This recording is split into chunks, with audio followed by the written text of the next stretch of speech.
You're listening to the Perth Property Show, Australia's only weekly property podcast by West Australian experts for West Australian listeners. Catch your latest episode every Monday at 7 a.m. Good morning, guys. Trent Fleskens here. Welcome to the Perth Property Show. This week, we're going to talk about our forecasts and fundamentals. We're not talking suburbs this week. We're going to leave that till next week. I'll give you a couple of hints as we go along today. But this week is all about forecasting fundamentals that will drive house price growth in 2023 in your suburb in Perth. Specifically, we're talking about demand, supply, cash rates, vacancy rates, immigration, and a number of cultural shifts and policy shifts that will start to have effect on your value of your property. As I've always said, price growth is a derivative of one very simple equation: demand growth over supply growth. And the one thing that tweaks that is affordability. Affordability being a derivative of the cash rate. Let's start with demand and have a look at where it's been the last couple of years as a state. This is really important, and where it's going to be this year, where our forecast demand will be this year. So over the last couple of years, we've seen demand shoot up to median numbers higher than we've ever seen in Perth before. Back in the dark days between 2017 and 2020, we averaged about 550 transactions a week in Western Australia.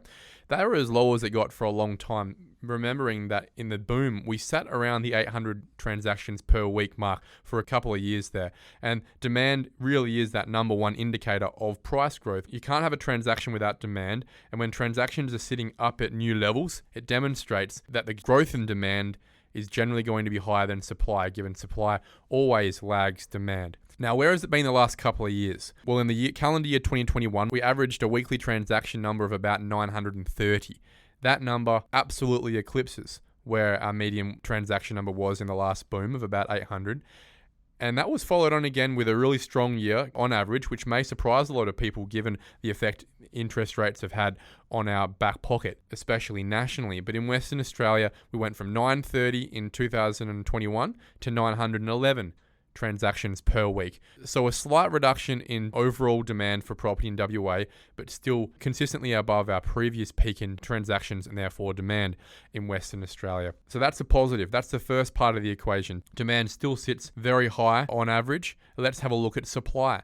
Supply 5 years ago was sitting around 17,000 properties on the market as per REWA's stats. That number is about 50% more than what we expect a balanced market to be, being 13,000 properties. Even before COVID though, the amount of properties on the market had been dwindling away. And by the time COVID hit, we sat at a balanced market. We were already at a market that was recovering regardless of the stimulus that came from COVID. However, since then, that really supercharged our demand. And obviously, supply lags demand and hasn't been able to keep up.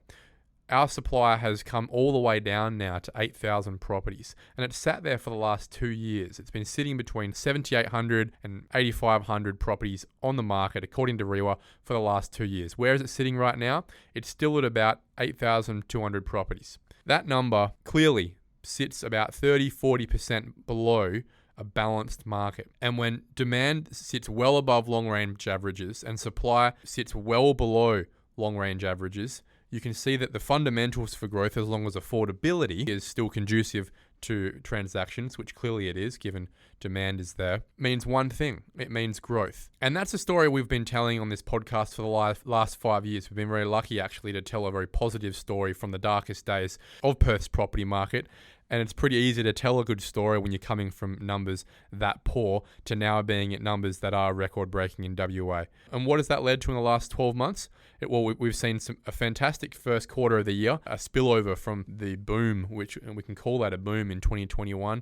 Up until about April of 2022, we saw consistent growth. Another 6% was made in that 4-month period, and we were looking towards what would have been another cracking year in terms of price growth. And then came the negative news. The Sydney market started turning just about 3 months before the cash rate started to move. You start to see a little bit of trepidation in the confidence levels of investors. We saw one of the wettest winters we've ever seen in Western Australia come through, start to slow down that fear of missing out. We started to move towards a more balanced dynamic at the negotiation table by the middle of the year. And then from the middle of the year, our market has endured 8 cash rate rises. We'd never seen it before. No one in the industry forecasted it, and it went way further than we expected. And expectations are that it was going to go a little bit further than this. And that's where the theme of today's conversation comes out: affordability. I'm going to do my annual top 10 suburbs. As a bit of a shout out to next week, we'll have my prediction for Perth's top 10 suburbs for price growth in 2023. Last year it was our most listened to episode, and I'm expecting it will be the same this year. But I wanted to talk about the fundamentals that led towards that. And as I mentioned at the start, affordability is the theme.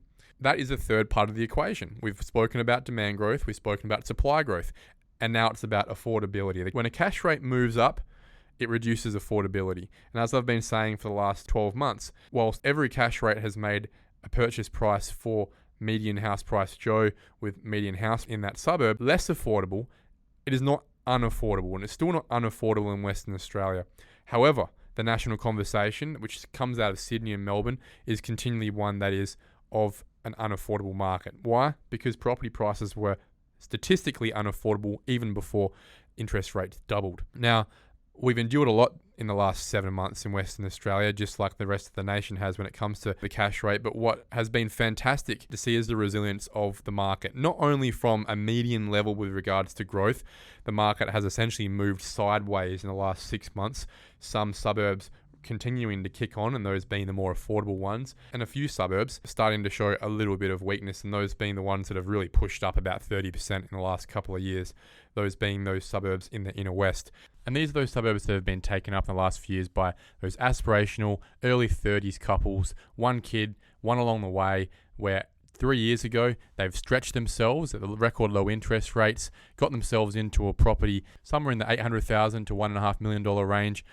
2-3 years later, the second kid's come through, one of the parents is no longer working anymore, serviceability is dropped, and then further to that, interest rates have doubled in that time, making it even harder. A lot of people in that situation now no longer would be able to buy that property that they've bought 3 years ago. They're very happy they've done that. They've made a few $100,000 just holding property in the last couple of years, but now in a position where if you haven't bought that property, you've got that non-buyer's remorse I've been talking about over the last couple of years where you haven't made that decision.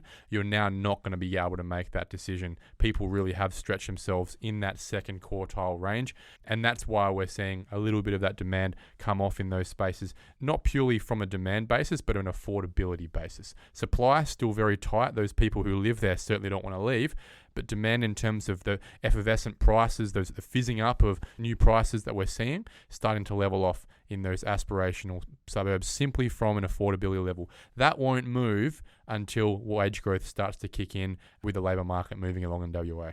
And then a whole lot of suburbs have literally just moved sideways in the last 6 months. So that will be the theme for 2023. We'll be talking about those suburbs that still have a lot of room to move, those suburbs that are affordable. Now, what is affordable in Western Australia for average Joe when it comes to a cash rate? Our numbers show, and so do a lot of colleagues of mine in the industry, that our affordability buffer works towards a cash rate of 4%.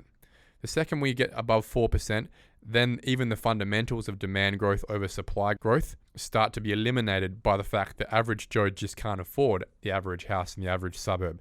Up until that point in time, we can continue to talk about demand and supply. So that is the one thing I'll talk to today about the cash rate. I think it would be folly to look to predict where the central bank is going with it this year. Most people are discussing 1 to 2 more rate rises and then a possible reduction. Some banks are still talking about a cash rate hitting the 4.5% space, obviously looking to the global market and the risks that the American cash rate will have on ours. I'm going to talk to growth factors outside of that today because that's the one thing we can't control. My perspective is the middle ground will be somewhere in the mid-3s, and because of that, I continue to expect growth in Western Australia in the affordable suburb space this year. But what are those factors that are going to determine affordability?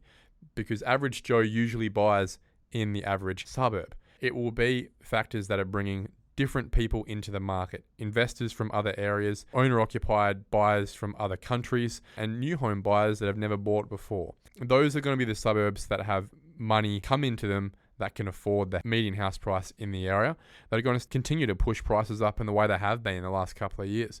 So the first factor of fundamental, which is a demand side fundamental we're going to talk about, is immigration. Immigration numbers have been pushing on really well in Western Australia. They've been absolutely lagged by federal visa red tape, and we're hoping to see that start to relax and allow industry to staff their businesses for growth going forward, because there's one thing we know about Western Australia, it certainly has the strongest economy in the country. So where's the data showing that immigration has has been coming from and will continue to come from. The two locations, they were the same last year and they're going to be the same this year. It's the UK and it's India.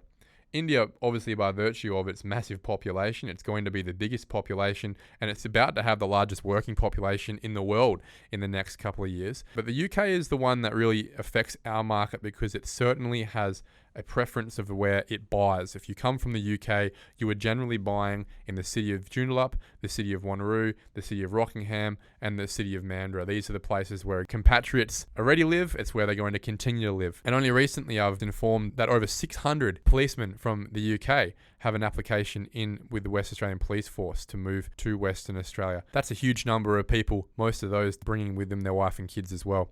That's the first theme. Our number one immigration source has been the UK in the last 12 months, in addition to the East Coast, and it will continue to be so, and that will affect those cities more than others. The next factor I want to look to is land sales. Land sales have absolutely gone through their darkest days in the last 12 months. We are still seeing land sales of about 30 to 35 sales a week in Western Australia. It is so low it's had to create a new scale on our graphs. Usually we see numbers about double that in a normal market. When land sales are that low, it means construction pipelines are really, really low. The only reason we haven't been hearing more about it is because builders have still got, especially the big builders that get in the newspapers, they've still got a pipeline of properties to build from the building grant, if you can even imagine that. Those building grants that were approved in 2020 still have until June 2023 to be able to get a slab down.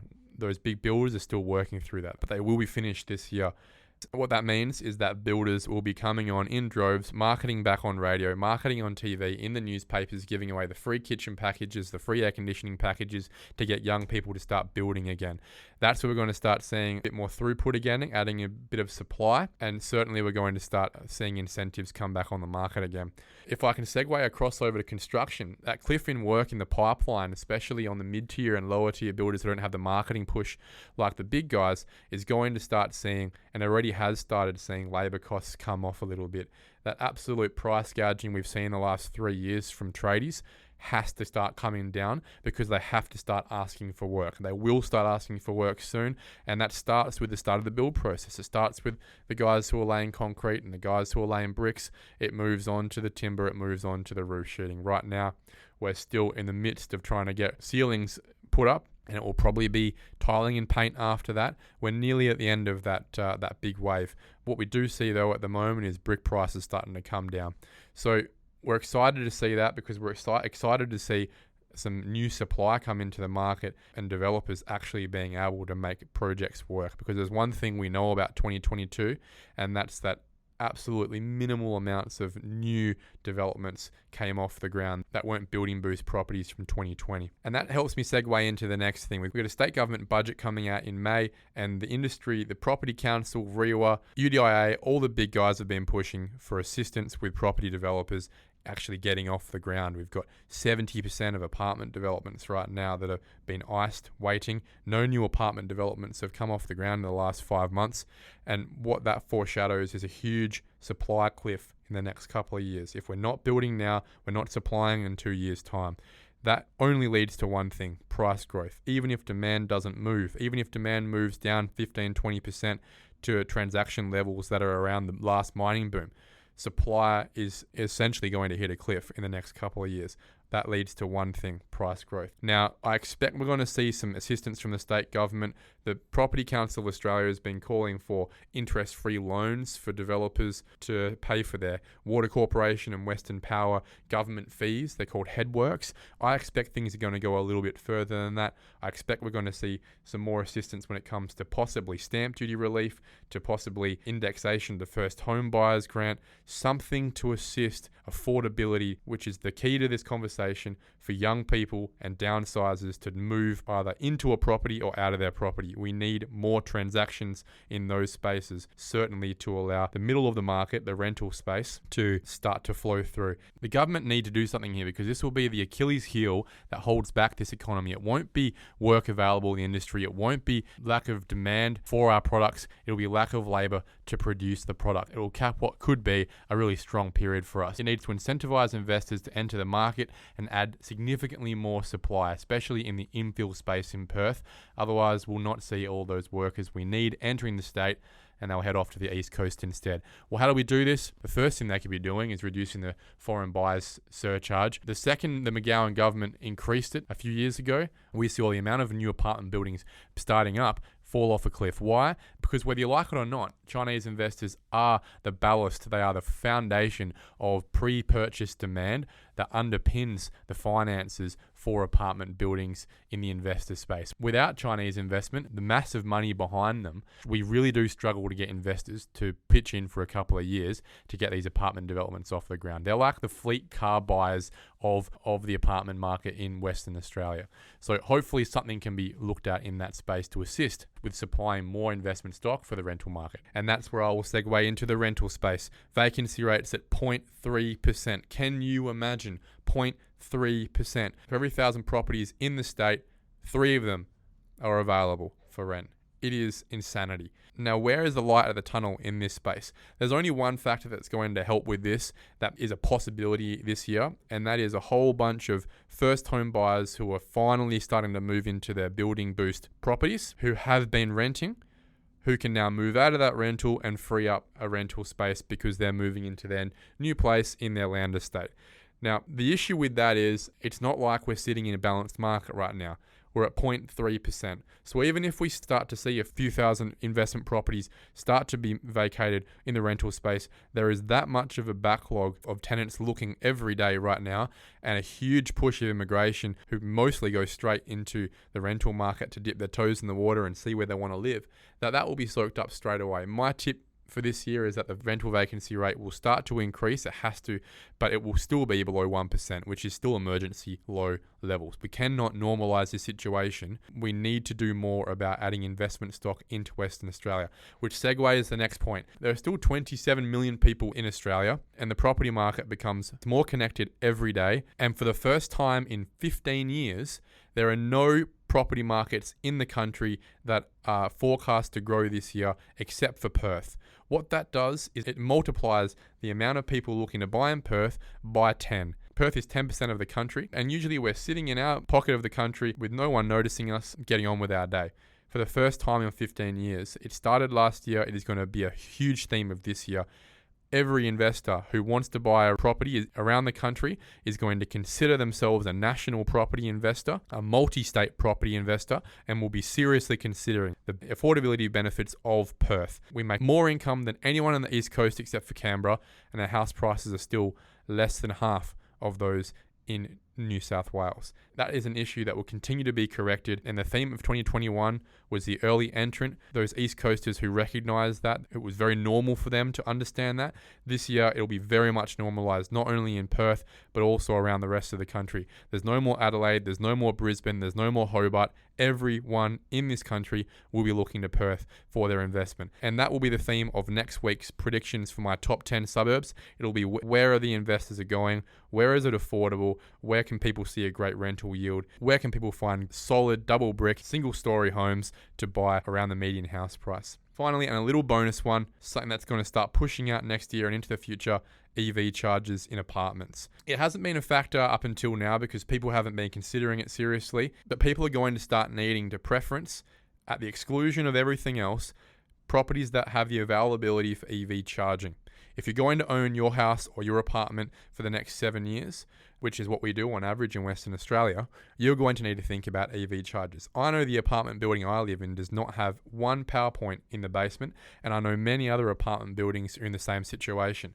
That will cost the apartment owners massive money on retrofitting, one that needs to be majority approved by the council of owners in every apartment building, which is not going to happen for a very, very long time until the majority of owners also own EV cars. So how is that going to affect our market? It probably won't affect owner-occupied single houses because there will always be a capacity to upgrade those properties. There's always space in the garage. But for properties that are sharing a basement, if you do not have capacity for EV charge upgrades and you're in a large apartment development, your apartment will start to lose value relative to other apartments in Western Australia. And all apartment developers who are looking to develop right now need to take this seriously. provide space, provide conduit space at the very least for EV chargers in the future, if not now. And if I was you, I'd be talking now. Otherwise, the value of your apartment in the future in Western Australia will start to erode in the same way that the BGC flats from the 60s are now capped out at essentially $250,000, way below replacement cost. Why? Because they don't meet the needs of the present. And it will be exactly the same in the next few years as we all start to transition to EV cars, especially those people who like apartment living. EV cars will be a big part of their life. If you do not have provisions in your house, or the property you're looking to buy, the apartment you're looking to buy doesn't have provisions, it will struggle when it comes to values in the future. Guys, thanks a lot for listening today. The theme is affordability, and exactly what we'll be talking about in my top 10 suburb prediction for 2023 in Western Australia next week. Thanks for listening, and I hope you guys will tune in next week. Thank you for listening to another episode of the Perth Property Show. If you've only just joined the conversation, you can catch up by heading over to our website, perthpropertyshow.com.au, subscribing to the podcast, or joining our Facebook page. Don't forget to tune in next Monday at 7 a.m. for more expert insights, local analysis, and suburb spotlights. Happy hunting!